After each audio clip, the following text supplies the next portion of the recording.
You will hear a number of different recordings, and you will have to answer questions on what you hear. There will be time for you to read the instructions and questions, and you will have a chance to check your work. All the recordings will be played once only. The test is in 4 sections. At the end of the test, you will be given 10 minutes to transfer your answers to an answer sheet. Now turn to Section 1. Section 1. You will hear a conversation between a guest and the receptionist at a hotel. First, you have some time to look at questions 1 to 5.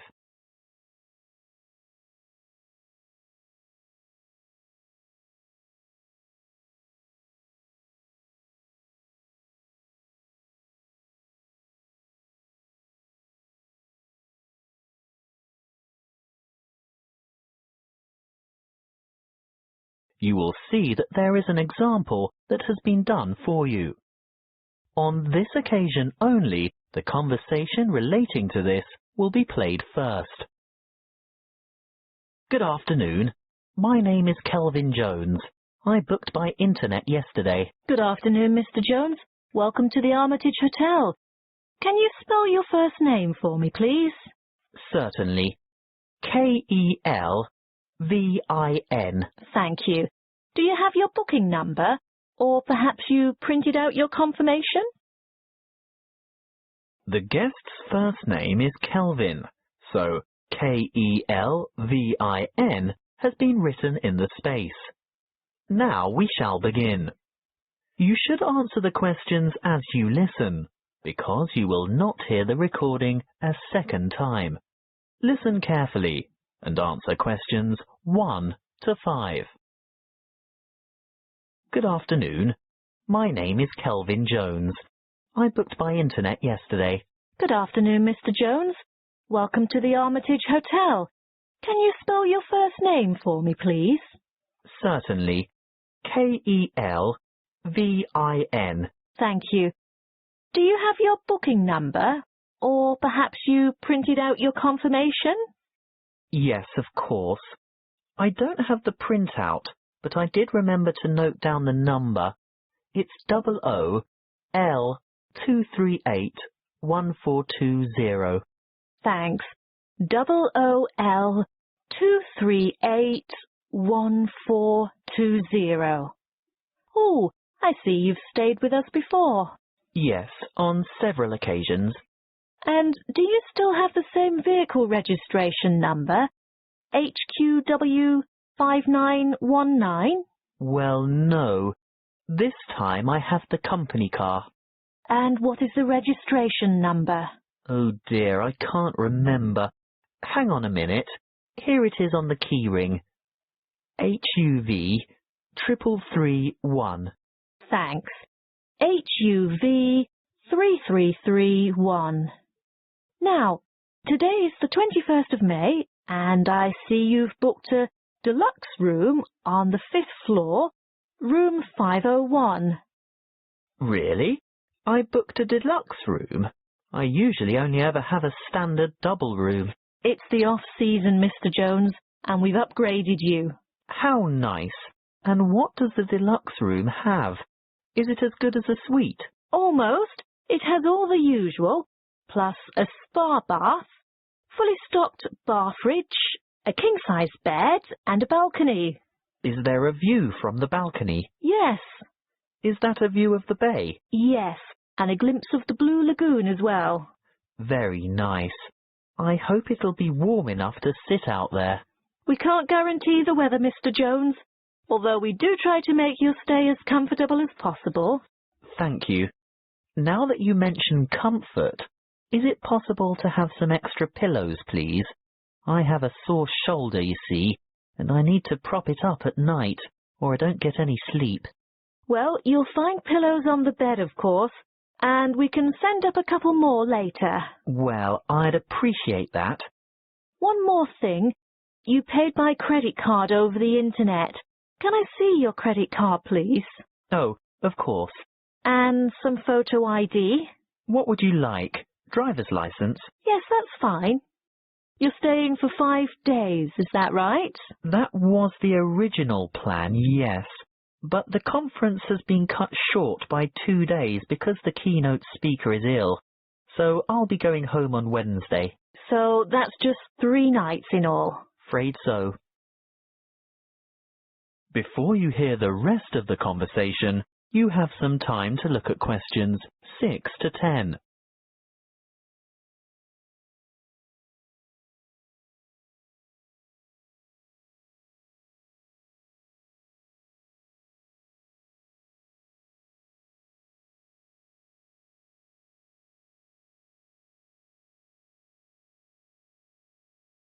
Now listen and answer questions 6 to 10. Is there anything else I can help you with? Actually, there is. The conference is in a building called Chancery Chambers, but I don't have any idea how to get there. Oh, that's the funny-shaped building on the corner of King and Richard Streets. It's quite straightforward, really, and only a few minutes' walk. Look, I'll show you on this map. Good. A map. I like to follow a map if possible. Right. Well, step out the front entrance of the hotel and you're on Hobb Street. Head south on Hobb Street towards Gorse Lane and take the second on the left onto Vickers Street West. Go all the way down the hill past the Mexican Cafe on your left, the Rebel Hostel on your right, and the big church on the corner of Allen Street. Oh, I think I know the one. It has a huge steeple. Yes, you're right. When you get to the bottom of the hill, you'll have to cross over the main street. What's the name of the main street? Mill Street. Mill Street. Ah, yes, there it is. Cross the main street and continue on to Vickers Street East. There's a big bank next to a bookshop on the corner. Go up the hill towards the entrance to the park. I've heard it's very beautiful. Oh, yes. Well worth a look when you've got some free time. Anyway, don't go in the park. Turn left into Kitchen Street. You'll walk past Bowen's Bistro. Actually, probably the best place to get a good lunch at a reasonable price. After Bowen's, take the second left into Baker's Lane. It's a very short street. Then take the first on your left onto King Street, and you should see the Art Deco Chancery Chambers building a bit further along on the corner of Richard Street. Oh, thank you for that. I'm most grateful. That is the end of section 1. You now have half a minute to check your answers.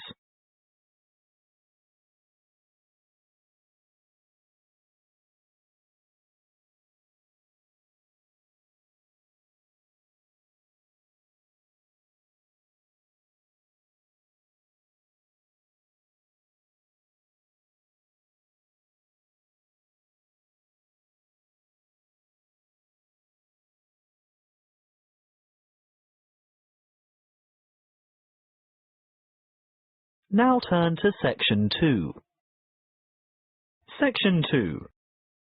You will hear a recorded message by an employee of an investment society giving information about savings and investment options. First, you have some time to look at questions 11 to 13.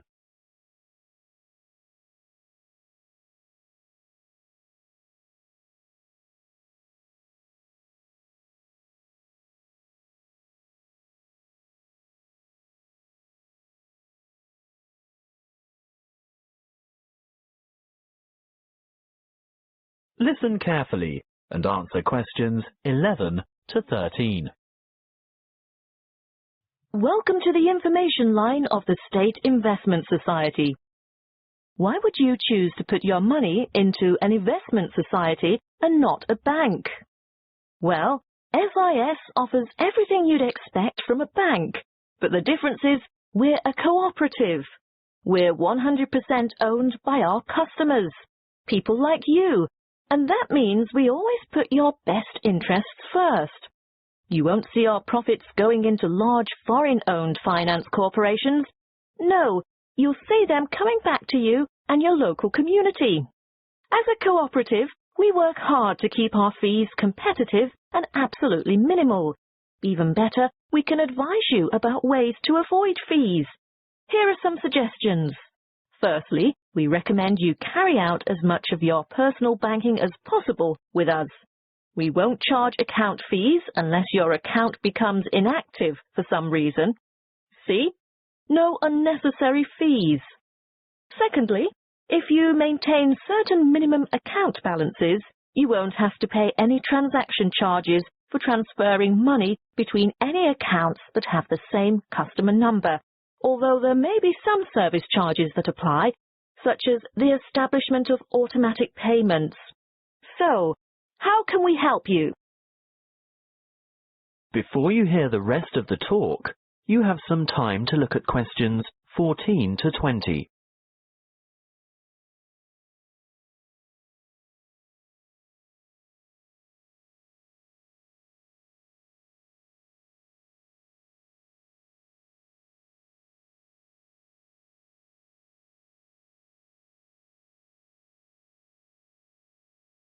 Now listen and answer questions 14 to 20. Let's look first at savings options. We can give you 3 options. Our internet account earns you interest from your very first dollar deposited. You don't have to maintain a minimum balance, and you earn a good interest rate from the start. Interest calculated daily and paid into your account monthly. You always have immediate access to your money by using the internet, text or telephone banking. What's more, there are no account or transaction fees. With our Stairs Savers scheme, the more you save, the higher interest you earn. Again, there's no minimum balance, but as your balance grows, you'll earn higher interest rates. There are 3 interest tiers or steps, plus bonus interest. Interest is calculated daily and paid monthly. Now, what about access to your money? You are free to make as many withdrawals as you like, but if you restrict them to 1 a month and your balance increases over that month, then you'll earn that bonus interest. With our Simple Saver scheme, access is available anytime and we don't impose penalties for withdrawals. This scheme has 1 interest rate, no minimum balance, and interest is calculated daily and paid annually at the end of the financial year, the 30th of June. So, you can see that savings accounts are ideal if you're starting from scratch. Do you know you can open a savings account with as little as $10? They're usually the best choice for short-term financial goals. For the longer term, we recommend some kind of investment account. Let's take a look at our investment options. Starting with the safest, the most secure, low-risk option is a basic term deposit, starting with a minimum deposit of $1,000. Interest is calculated daily, but you can choose whether to have it paid out monthly, quarterly, or at maturity. What we recommend if you really want to see money grow is having interest compounded quarterly.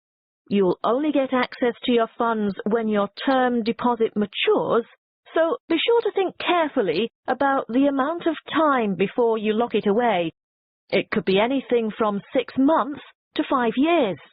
Bonds are generally a longer commitment, but they may bring better rewards in the future. There is a minimum deposit of $5,000 and interest is calculated daily. You may choose to have interest compounded quarterly or paid out quarterly. And of course, you'll have access to your money when your bond reaches maturity. Looking really long term, there is our retirement fund, which is of course a savings plan for retirement. There is no minimum deposit, but the good news is that you can choose to contribute a certain percentage of your income before tax is paid on it. As for interest, well, you choose a particular type of fund which has a different level of return depending on the level of risk. And access? Well, not before you turn 60 years old. As I said, it's a retirement scheme. That is the end of section 2. You now have half a minute to check your answers.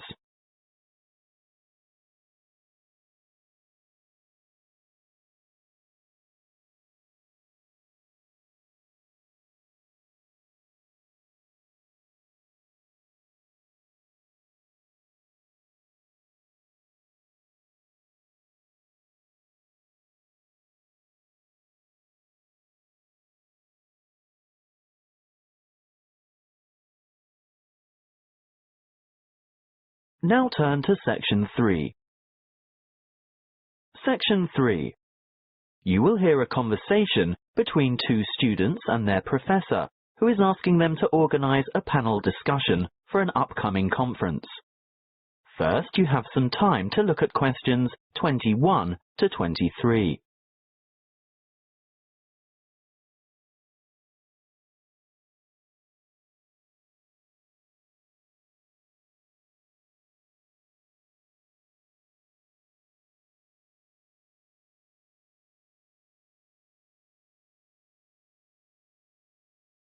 Listen carefully and answer questions 21 to 23.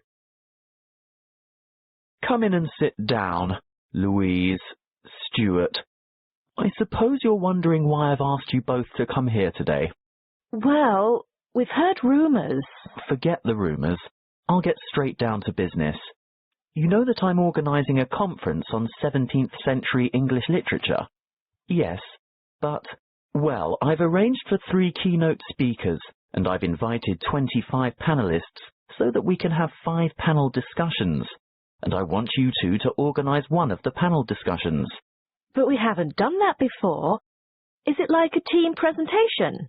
No, the purpose is quite different. In a team presentation, the group presents agreed-upon views, as you have both done at the end of a group project. Yes. Well, in a panel discussion, the purpose is to put forward different views. We want to expose the audience to several different viewpoints at the same session. It can help the audience evaluate their own positions regarding specific issues, and if it's well conducted, it's usually more interesting than a single speaker forum. Before you hear the rest of the conversation, you have some time to look at questions 24 to 30.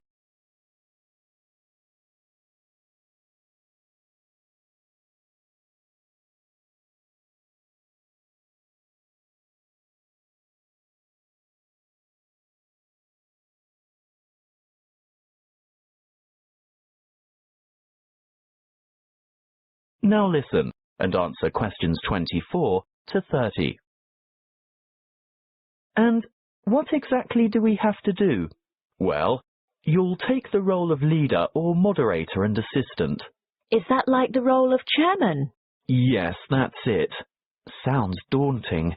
Not at all. I've already done a great deal of the preparation myself. Let me run through the procedure with you. I've singled out an issue that will entail quite some conflict of opinion. I've selected panellists who are well informed and will probably have contradictory points of view. That's very important, you know. Actually, I feel a bit nervous. How many panellists will there be? Well, I've invited 5 panellists for each panel because that's probably the maximum number that an inexperienced moderator can handle. But don't worry, I always invite more than we need because you can be sure someone won't be able to make it, so you'll probably just end up with 4, which is a very manageable number. Oh, I see. And I've chosen a moderator. That's you, by the way. Ah, but Stuart will help, right? Yes, I'll get on to timekeeping and whatnot shortly. That's where an assistant is indispensable. But what procedure do we follow to conduct the panel discussion? Don't worry, I was just about to say, I've also settled on the format. What is it? There are various formats that can be followed, but I've always found this one to be very effective. Yes? Okay. Make some notes on these guidelines as I run through them, and ask me questions about anything you don't understand. We're ready? Firstly, the moderator introduces the topic and the panellists. But we don't know who the panellists are. Don't worry, I've prepared a short biographical introduction for each one of them, and I'll give you that information tomorrow. Oh, good. Next, the panelists are given a set amount of time to present their views on the topic. I'd say about 2 minutes each should be sufficient. Now, this is where Stuart's timekeeping is going to be important. You have to keep to the schedule all the way through because the lecture room has only been booked for an hour. How do I indicate when the time is up? You stand off to one side of the panel, either with your back to the audience or hidden from the audience, but in full view of the panel and moderator. You have a digital clock or timer, and you hold up the appropriate number of fingers to give the number of minutes. When the time is up, you make a cutting gesture with your hand. Ah, but what if the panelists keep talking? Then that's your job to politely intervene and move on to the next segment, which is the discussion itself. Panelists discuss, ask questions, and react to the opinions of other panel members. This, of course, is their primary function and should occupy about 60% of the allotted time. Stuart will watch the time, right? Yes, because you'll be making brief notes. Why? Well, when the time's up, the moderator shuts down the debate and provides a summary of the discussion. Oh, and then it's over? Well, no. The secondary function of the panel is to answer questions from the audience, and that should take up the remaining 15 to 20 minutes. It's the leader's role to recognize appropriate questions and reject those not related to the subject. During the question period, you must maintain strict control, and this will most likely be the toughest part of the whole job. Oh dear. Stuart will of course help you here by ensuring that as many people as possible have a chance to ask their questions, and that no one member of the audience tries to dominate. With about 5 minutes to go, he'll announce that there's time for only a couple more questions, then announce, last question.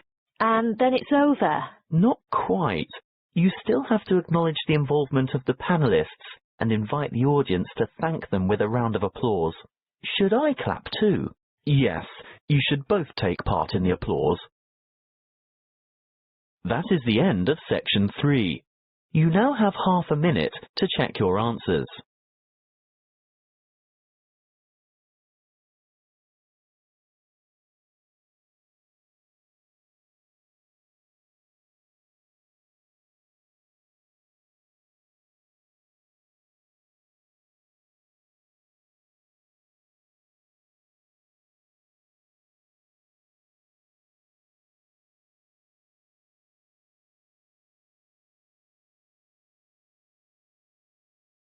Now turn to section 4.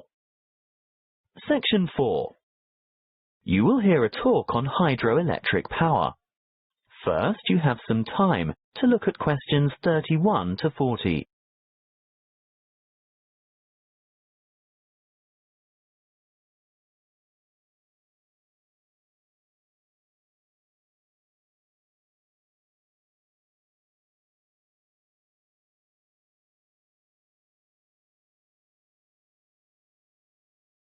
Listen carefully and answer questions 31 to 40. Welcome to our series on renewable resources. The topic today is hydropower. As you most probably know, hydro means water, so we are talking about using water to generate electricity. Of course, there are many ways to generate electricity, but hydropower is important to the community. Firstly and obviously because it's renewable. The Earth's hydrologic cycle of constant evaporation and transpiration provides a continual supply of water from rainfall and snowmelt. The second point to consider is its efficiency. Hydropower plants are able to convert approximately 90% of the energy from the falling water into electric energy, whereas many fossil-fueled plants lose more than half of the energy content of their fuel by way of waste heat and gases. For this reason, they are very efficient. Hydropower is also clean. It doesn't emit harmful gases that contribute to air pollution, acid rain, and global warming. No trucks, trains, or pipelines are needed to bring fuel to the site, and there's no noise pollution either. Furthermore, hydropower plant machinery is fairly simple and runs at slow speeds, which makes it reliable and durable. And hydropower units are flexible also. They have the ability to start quickly and adjust rapidly to changes in demand for electricity, thus enabling them to meet peak loads. But this also allows them to serve as reserve capacity and bring more stability to the power system overall. The dams that provide hydroelectric power also have other uses, such as navigation, flood damage reduction, water supply, recreation, irrigation, and low flow augmentation, but it's not the purpose of this talk to go into those details. How do the hydropower plants work? Well, a dam is built across a river, which captures water to form a reservoir and raises the water level to create head. Think of head as the vertical distance that the water falls as it passes through the dam. In other words, the difference in water level between the reservoir behind the dam and the river below. Water from the reservoir flows through an intake gate into a penstock. This is a kind of narrow channel which leads to the turbine below. The force of the water causes the turbine to rotate rapidly, which in turn drives the generator to spin and produce electricity. The electricity is carried the long distances from the powerhouse to substations on the outskirts of cities via power lines. Can you build a hydropower unit on any river? Well, no. Just having water in a river isn't enough. A good dam site must have enough stream flow as well as enough head. A fast-flowing river on the plains is probably not suitable because a dam couldn't be built high enough to provide the head needed for efficient production of electricity. On the other hand, dams in arid high country may have plenty of head but insufficient stream flow. The perfect spot for a hydropower plant is where the right combination of stream flow and head exists. What about the environment? Surely the construction of large dams has an environmental impact. Well, yes it does. Certainly dams and reservoirs are built to improve the lives of people living in towns, farming communities and cities. But there must be a balance between development and preserving the natural environment. Needless to say, the natural river environment is changed, which leads to changes in river ecology and aquatic habitat. Sometimes, for example, dissolved oxygen levels below dams get so low in summer that there is a negative impact on aquatic life.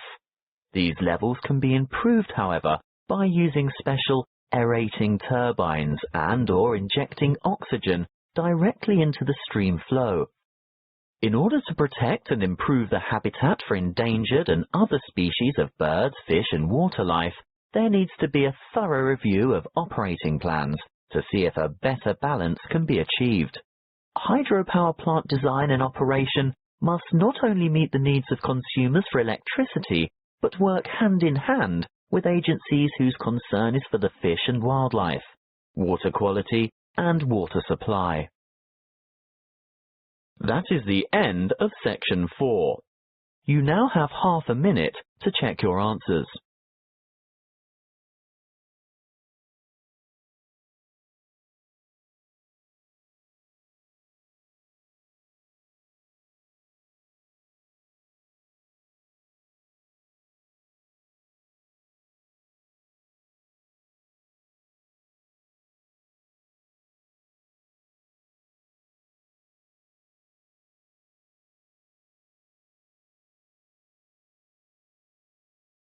This is the end of the listening test. You now have 10 minutes to transfer your answers to the listening answer sheet.